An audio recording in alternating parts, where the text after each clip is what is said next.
Ils sont là comme chaque jeudi, les étudiants, mais cette fois en rang serré, 500 à la grosse louche. La circulation automobile est à peine interrompue, une 12e édition qui ressemble presque à un pétard mouillé. C'est normal qu'après un certain temps, le mouvement s'essouffle un petit peu au niveau du nombre de personnes qui viennent dans les rues.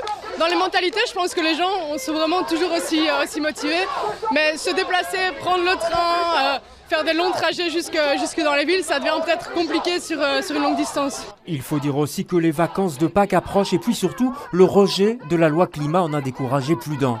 Et si l'espoir alors venait d'ailleurs, des agriculteurs descendus à Bruxelles aujourd'hui pour soutenir les jeunes, car pour eux aussi le bonheur n'est plus vraiment dans le pré.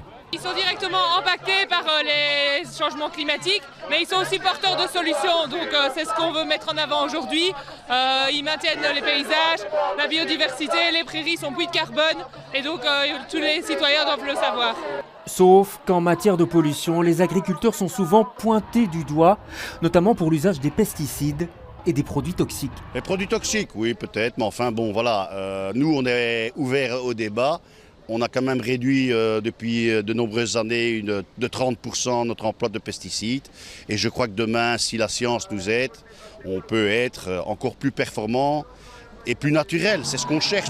Un naturel qui reviendra sans doute au galop avec l'aide de la science, mais surtout du monde politique.